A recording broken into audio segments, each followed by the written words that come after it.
So, well, my name is Marisa Sanchez Urrea, and I'm the global head of decarbonization for a company called Brambles. And you said it's your third Smart for Week. So how do you see this family growing every year more? Well, every year is bigger. Every year the venue gets bigger. Um, but it's, what's consistent is obviously the focus, the topics remain interesting, very, very topical. There's more presence of finance, the finance community, which is always good. We need to deploy capital and unlock some of the investment. So it's, every year is evolving. I think for the better, really good. You can say it was useful for you, Smart for Week, to share knowledge. Yeah, and I think for us, I mean, we are a shipper, so we subcontract all of our transport. So it's a good opportunity to meet all the shippers, understand what they are doing, what are the challenges they are facing, how they are overcoming them. So it's a good touch point because otherwise, we all have a lot of good intentions during the year, but we get busy. So this is a way to connect, To connect, to catch up and share best share practice. knowledge, yeah, Right. notice solution as well. What are the biggest milestones your company has achieved in reducing carbon emission across your supply chain? So if you allow me, I'll explain a little bit about what we do first. Of course. Brambles is, that's the parent company. A lot of people know us by our operating brand, that is CHEP, and we manage the world's largest pool of pallets, crates, and containers. And we do that in a circular business model based on share and reuse. So the way it works is we basically send our assets to the manufacturer, say an FMCG company. The FMCG company will use our asset to put the goods on it and transport them to the retailer. Then we go to the retailer, recover the asset, inspect it, repair it, put it back into the pool for a different manufacturer to use it. Okay. So why I say this is because if you look at our supply chain emissions, a lot of our emissions are actually happening in that transport from us to the manufacturer and from the retailer back to us. 60% of our global emissions are actually Scope 3 emissions from subcontracted transport. Okay, so for us, obviously, this event is extremely relevant. Now, if you ask me, what are the big milestones we've had over the last, the last few years since we have a decarbonization strategy? Our Scope 3 emissions have reduced in absolute terms by more than 14% since our baseline year, which was fiscal year 2020 for us. And in particular, our transport, our subcontract freight emissions have reduced by more than 15% in that same time frame. Great to hear. Great to hear. Also to see how this is a priorities in your company, this decarbonization journey. Yeah, definitely. And I think you can see that as well with when you think about where we are positioning the organization. So the decarbonization function reports directly to the chief operating officer. That places it in a central place in the organization to activate change. It's right next to, reporting directly to the ELT, to the executive leadership team, and the part of the executive leadership team that can really execute. And what are the innovative solution or partnership that have been most effective in cutting those emissions? So one thing that is a little bit unique about us at CHEP or Brambles is that because of that dynamic I explained earlier, where we send our assets to the customer sends them to the retailer, and then we go and pick them up from the retailer, we see a lot of the movements, a lot of the freight movements in the ecosystem. So one of the things that that allows us to do is to strike collaborations with our customers and with our retailers. And if we see, for example, our customer is moving from A to B, and we believe they are running empty, we can do collaborations, for example, on backhaul movements, that we remove an empty lane from the system. We put our pallets in that empty truck so that we have a full truckload moving instead of an empty truck from A to B. So that's one of the sort of signature types of collaborations we do with our customers. The same, it works, for example, when we look at multimodal opportunities. There are instances where we are able to say, we know you're moving in that direction, we're going in the opposite direction, we aggregate our demand, we can access a rail lane that we will not otherwise have accessed, allowing us to move away from road for that movement, reducing emissions by 60 to 70% compared to the road. So we can say that it's fundamental to have a strong collaboration, and drive transparency between customers and to not have a fragmented supply chain. Yeah, 100%. I think we should do more of that. I guess the thing that is a little bit, as I was saying, a bit unique about us is that because we follow the asset, we see the movement. Sometimes the problem is that, we might not have the full view, of the ecosystem, which is always, then you go into data sharing. And that's where the collaboration needs to happen. Let's put the data on the table and see what we can do together. And do you think that you saw it with having a collaboration with Smart Fruit Center, for example? Yeah, I think with the Smart Fruit Center, obviously it gives us access to like-minded shippers like us. It also gives us access to logistic service providers and carriers that again are on the same journey. At the end of the day, Scope 3, supply chain emissions. We're all in the same boat. We depend on our suppliers to understand the business case for the transition and to support us with the transition. And with shippers, if we join forces, can we reduce the cost?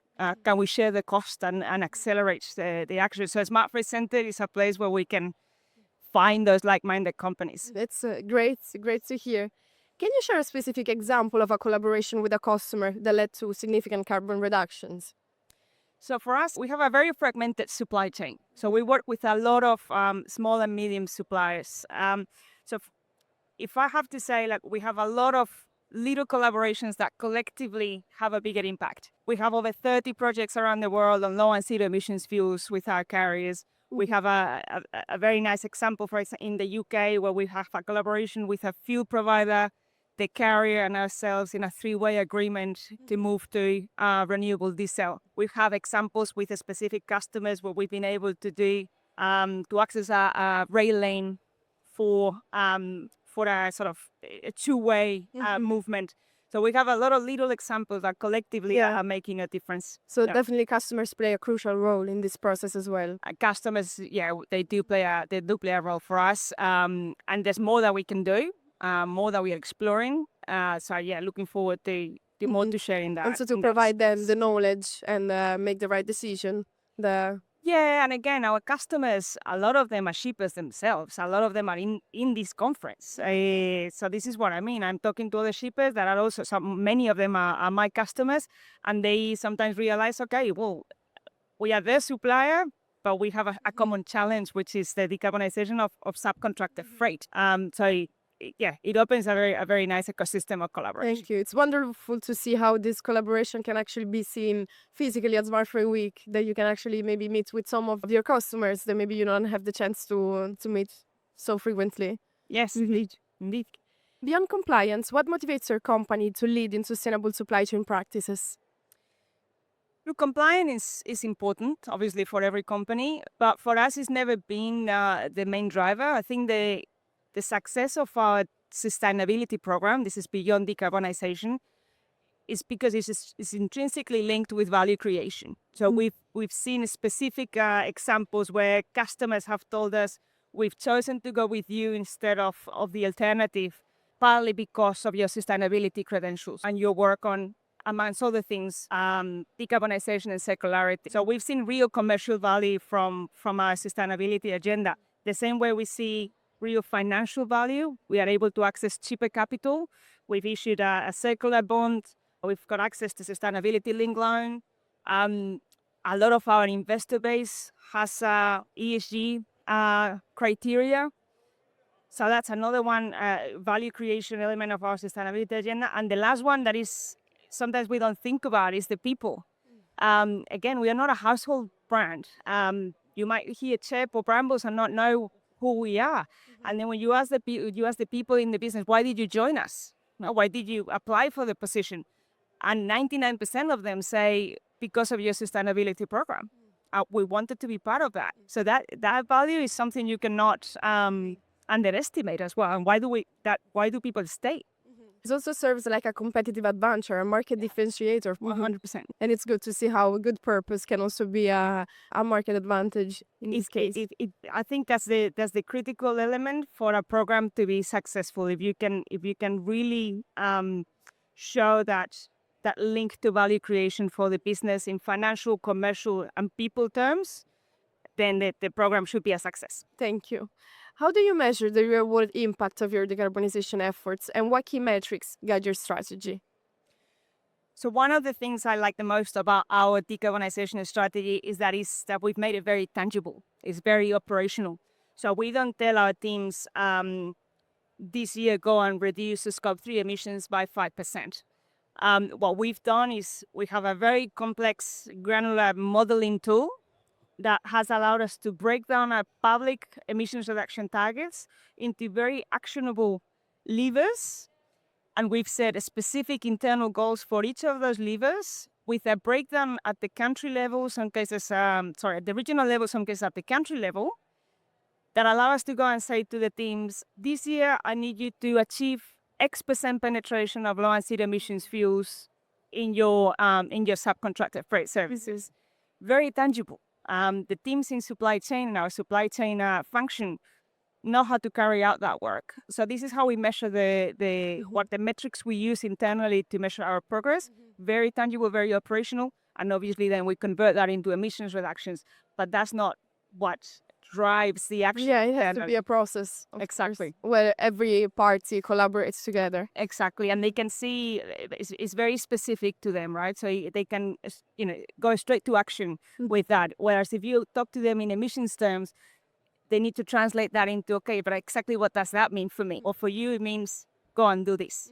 So that's what we've done, and it's working really well for us. Yeah, I can imagine. Perfectly agree with you. I think this could be like definitely a good strategy. Yeah. In this context, looking ahead, what ambitious goals have you set for the next 5 to 10 years? And what steps would be crucial in achieving them? So for us, the next big public goal is for Scope 3 in particular. We need to achieve a 17% absolute reduction by 2030 on the fiscal year 2020 baseline. And then we have an ambition to achieve net zero emissions by 2040. So those are the main key goals going ahead. What are we focused on? Say three things. Obviously, supplier engagement and supplier enablement is a big focus area of ours. This year, we are working on a strategy for supplier engagement on decarbonization that will be launching publicly later this year. Obviously, a big focus of that for us is going to be the carriers. So we hope to create something where we are not only asking our suppliers to do something, but we're giving something back in the form of capability building, but also beyond capability building, enablement. How can we remove barriers to accelerate action? That's one area of focus for us. The other one that the Smart Freight Center is also working on channels for is policy advocacy. Again, 60% of our emissions are from subcontracted freight. We need to have a voice in shaping the policy environment in the jurisdictions where we operate. 100%. So that's another one that we are looking to be more proactive in. And the third one for us is one of the key pillars of our decarbonization strategy is around integration into decision making. So we are constantly trying to work across all functions, across all relevant business units and functions in the business to integrate decarbonization into decision making. I'm talking about financial decision making or financial planning, talking about strategic decision making, and I'm talking about day-to-day operational decisions. Why are you choosing that and not that? How can we have that CO2 element in your decision making so that everyone every day is basically exercising a bit of a low carbon bias, if you will. So those are the three areas of focus for us at the moment. It's great to see how you had these specific targets that you're already getting into achieving them, and how collaboration can actually be main part of this of this process, also to have like a win-win solution for all the parties. So what you were saying before, to give but also to receive, in order that everyone at the end can benefit from this. So in this context, do you have any success stories or positive outcomes of your involvement with the Smart Freight Center? Yeah, look, I think the Smart Freight Center has obviously a lot of work streams that are of relevance to us. One of the work streams we were heavily engaged with and we've actually used in our strategy development was the procurement playbook, how to embed decarbonization into procurement decision making. So again, in line with that, one of the priority areas I just mentioned, we gave a lot of feedback into that, the development of that procurement playbook. We've used it internally, so that's been, actionable material coming out of the Smart Freight Center's work as well. We are also engaging on policy advocacy now, on anything obviously to do with road freight electrification. We are very interested in seeing how we can bridge the gap there with our carrier. And again, in that concept of enablement, how can we help them make that leap?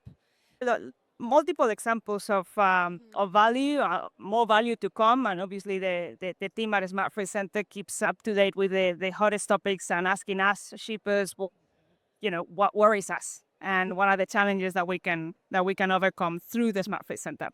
Thank you very much. That was giving you really great insights, and we look forward to keeping this collaboration in order to reach these goals, these targets together. Thank you. Thank you.